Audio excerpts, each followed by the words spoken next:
طلعت يا ما أحلى نوره شمس الشموسة. السلام عليكم، ازيكم عاملين ايه؟ انا الحسن البخاري جاي اقول النهارده 3 حاجات. اول حاجه ان انا ما فهمتش اي حاجه من اللي الراجل ده قالها، فلو كان بيشتم حد يعرفني ايه.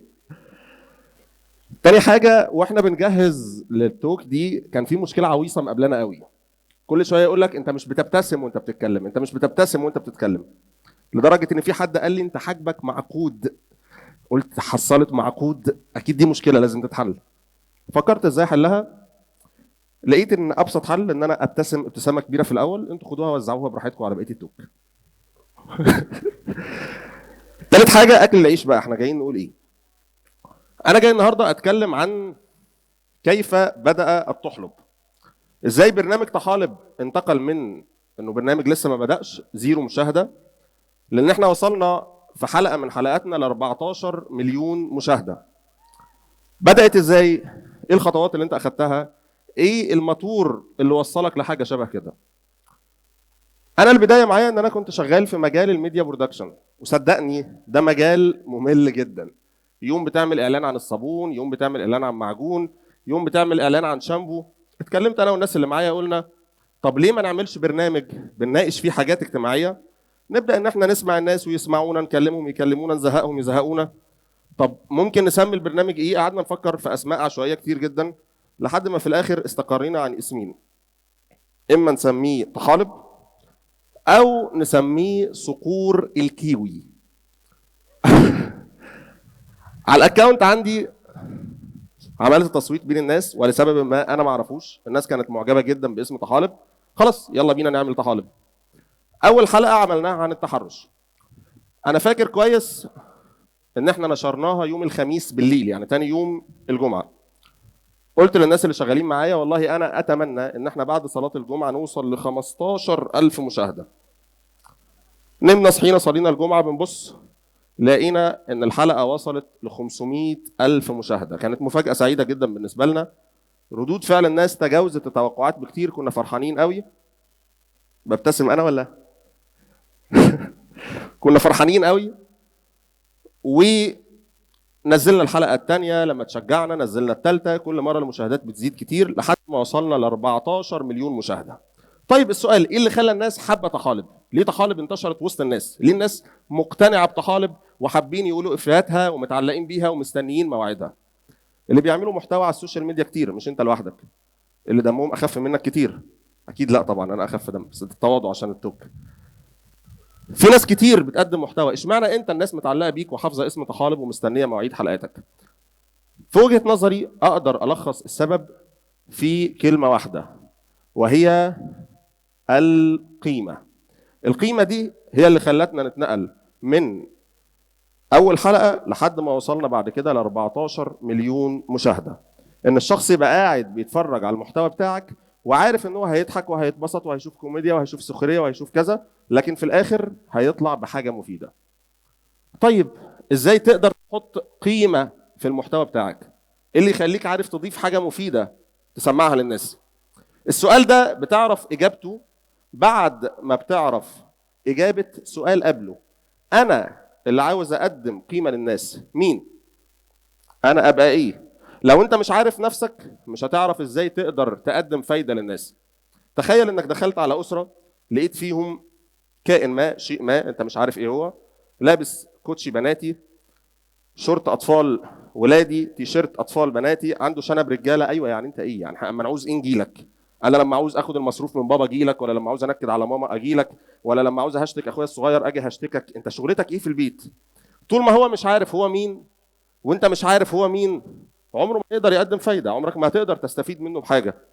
لانك لازم تكون عارف انا مين عشان تقدر تعرف انا هدي للناس ايه. بتستغرب لما تدخل على التيك توك تلاقي محتوى كتير كله عباره عن رقص وهلس، مفيش حاجه مفيده. ليه؟ لان صاحب المحتوى ده مش عارف هو مين، كل اللي يعرفه انه بص لنفسه لقى مفصلات في جسمه، طب يلا نحرك المفصلات، بس اكتر من كده ما يعرفش. طب خلاص عرفنا ان القيمه عشان اقدمها لازم تكون الهويه بتاعتي واضحه بالنسبه لي، عشان القيمه بنت الهويه. طيب اوضح هويتي ازاي؟ اعرف انا مين ازاي؟ هويتي دي قائمه على ايه؟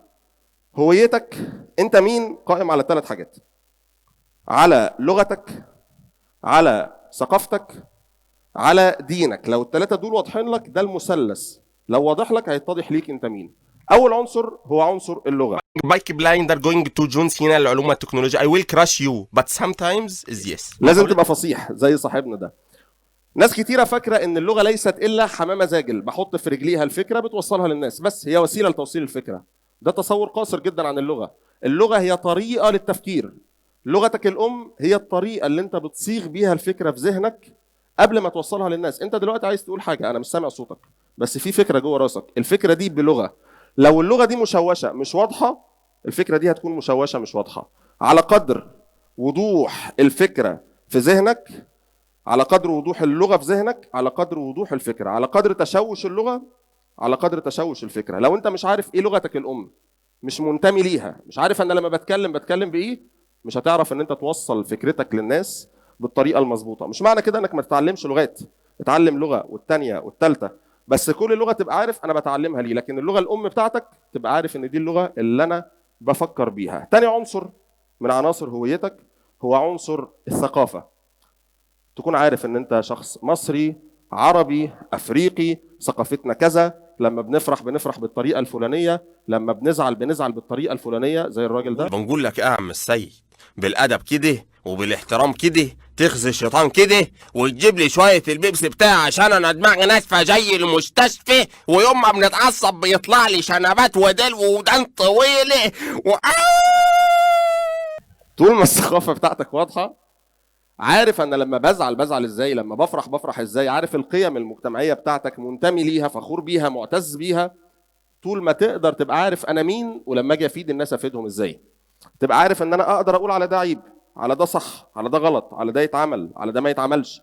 لو دي منطقه مشوشه عندك، انت مش عارف ايه ثقافتك، ايه لبس الناس اللي انت منهم، ايه طريقه كلامهم، ايه الفولكلور بتاعهم، لما بيزعلوا ازاي، عمرك ما هتقدر ان انت تعرف انت مين، وعمرك ما هتقدر انك تضيف للناس حاجه. في موقف مأثر فيا جدا. كنت مره في قريه، شفت حاجه كده 70 سنه ماشيه، ست كبيره، قابلت راجل اكبر منها 90 سنه، سلمت عليه، وطت على ايده بستها. بغض النظر هما يقربوا لبعض ايه او ده حصل ليه، انا ما اعرفش التفاصيل، ولكن القيمه اللي لفتت نظري هي قيمه احترام الكبير المتجذره في مجتمعنا. ان الست مهما كانت كبيره عشان ده اكبر منها احترمته. القيم الثقافيه دي لو واضحه عندك وانت منتمي ليها ومعتز بيها، تقدر ان انت تقدم قيمه للناس. الحاجه الثالثه الدين. كل واحد فينا اتولد على دين، اعتنقه وبيطبق شعائره. لو انت عارف انت ليه منتمي لهذا الدين، مثلا حد يقول لك والله انا متمسك بالدين ده عشان خاطر ده دين بيدعو الى مكارم الاخلاق، بيدعو الى كذا. واحد يقول لك لا والله انا متمسك بالدين ده عشان في تسامح وفي عفو وفي محبه. طول ما المعاني دي واضحه في نفسك، طول ما هويتك واضحه ليك، طول ما انت تقدر تفيد الناس وتوصل لهم ده زي الراجل ده كده. طيب اخيرا في حاجه مهمه جدا عايز اقولها لك. حاجه مهما الدنيا اتقلبت، مهما الزمن جه عليك، مهما اتبهدلت، اوعى تعملها. غزال يا غزال العشق حلال دوبتني دوب خلتني خيال. اوعى في المحتوى بتاعك تعمل في الناس كده، وده للناس مش لعبه، ما ينفعش ان انت تسمعهم صوت شبه ده. واحد هيقول لي طيب انا شاب 16 سنه 18 سنه بسمعك، والله انت حلو دمك خفيف، شغلت لنا فيديوهات ظريفه، ماشي، عايزني اعمل ايه؟ لو عايز استفيد من التوك دي ممكن استفيد ازاي؟ اروح اعمل تشانل اسميها سبانخ زي ما انت عملت طحالب واطلع عليها ها هي هو زي ما انت عملت، ولا انا المفروض اعمل ايه؟